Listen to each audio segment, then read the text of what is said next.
कौन्ते, इस परम सत्य को अच्छी तरह समझ लो कि विश्व में केवल शरीर नाशवान है, किंतु आत्मा अविनाशी है।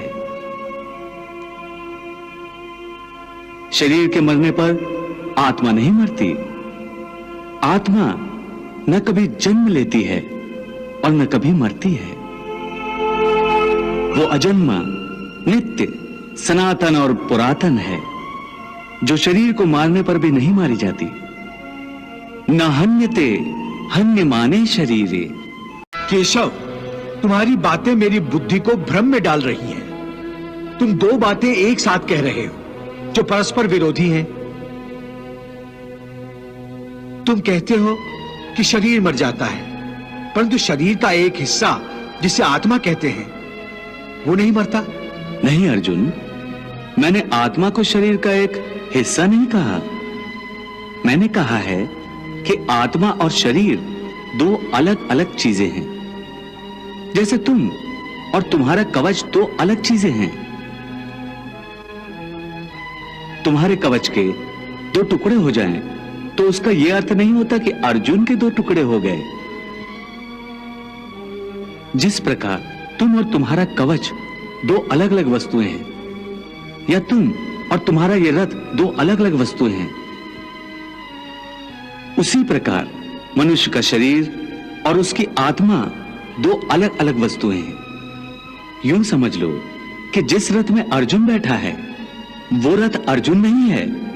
अर्जुन तो वो है जो रथ में बैठा हुआ रथी है। ये ठीक है माधव कि अर्जुन रथ नहीं है। अर्जुन मैं हूं जो रथ में बैठा हुआ है। तुम्हें रथ के टूटने का शोक नहीं होगा, परंतु अर्जुन के मरने का तो शोक होगा ही। अर्जुन, तुम्हारी बातें सुनकर मुझे तुम्हारी बुद्धि पर हंसी आ रही है। अपनी तरफ से तुम बड़े पंडितों और ज्ञानियों जैसी ऊंची ऊंची बातें कर रहे हो, परंतु तुम्हें यह पता नहीं कि जो सचमुच ज्ञानी होते हैं वो ना उनका शोक करते हैं जो मर गए हैं, और न उनका शोक करते हैं जो अभी नहीं मरे हैं, क्योंकि वो जानते हैं कि जो मर गया है वो फिर जन्म लेगा, और जो अभी जीवित है वो अवश्य मर जाएगा। मरने वाला फिर जन्म लेगा, क्योंकि केवल शरीर का नाश होता है। शरीर के अंदर जो आत्मा है वो कभी नहीं मरता। हे पार्थ, इस संसार में दो ही वस्तुएं हैं, एक शरीर और दूसरा उस शरीर में रहने वाला शरीरी। जो शरीर में रहने वाला आत्मा रूप शरीरी है वो कभी मरता नहीं, और जो शरीर है वो सदा रहता नहीं। आत्मा एक शरीर छोड़ता है और दूसरा शरीर धारण कर लेता है, बिल्कुल वैसे ही जैसे मनुष्य पुराने कपड़े उतार कर नए कपड़े धारण कर लेता है। वासांस जीर्णानि यथा विहाय नवानि गृह्णाति नरोपराणि तथा शरीराणि विहाय जीर्णान्य अन्यानि संन्याति नवानि देहि। हे अर्जुन, तुम शिष्य बनकर मेरी शरण में आए हो, इसलिए यहां तक मैंने तुम्हें ज्ञान योग अथवा सांख्य योग की शिक्षा दी है। अब मैं तुम्हें कर्म योग के विषय में वो गूढ़ विधि बताऊंगा जिसके द्वारा तू कर्म करता हुआ भी कर्म के बंधनों से मुक्त रहेगा। सुख दुखे समय कृत्वा लाभा लाभो जया जयो ततो युद्धाय युजस्व नैवम पापम अवाप्स्यसि। इस प्रकार सुख दुख, लाभ हानि, जय पराजय अथवा हार जीत को एक समान समझकर केवल इसलिए युद्ध करो क्योंकि इस समय युद्ध करना तेरा कर्तव्य है। और यदि इस मानसिक वृत्ति से इसे अपना धर्म समझकर युद्ध करोगे तो तुम्हें उसका पाप नहीं लगेगा। ये क्या कह रहे हो केशव कि युद्ध करके पाप नहीं लगेगा?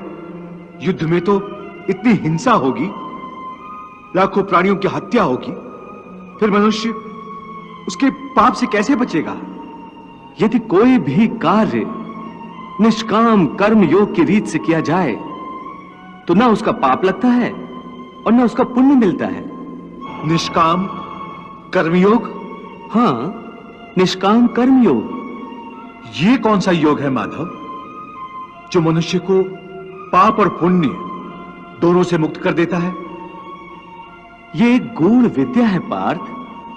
जो इसके रहस्य को समझ लेता है वो इस संसार में रहते हुए भी, संसार के सारे कर्म करता हुआ भी कर्म फल के बंधन से मुक्त रहता है। ये बड़ी अनोखी बात कर रहे हो केशव। मेरी बुद्धि अभी तक इसको ग्रहण नहीं कर रही। क्योंकि तुम्हारी बुद्धि पर अभी तक आसक्ति का पर्दा पड़ा हुआ है। और जो निष्काम कर्मयोग मैं बता रहा हूं उसकी बुनियाद ही निरासक्ति के आधार पर रखी गई है। हे अर्जुन, इस निरासक्ति योग को समझ लोगे तो तुम्हारे जीवन में पूर्ण शांति आ जाएगी। हे माधव, इस योग की साधना कैसे करते हैं? इस योग के नियम क्या हैं? उसकी साधना के लिए कोई हजारों वर्षों की तपस्या की आवश्यकता नहीं। इसकी साधना तो एक ही क्षण में हो जाती है। एक ही क्षण में? हाँ, एक ही क्षण में। जिस क्षण में प्राणी अपने मन का रवैया बदल लेता है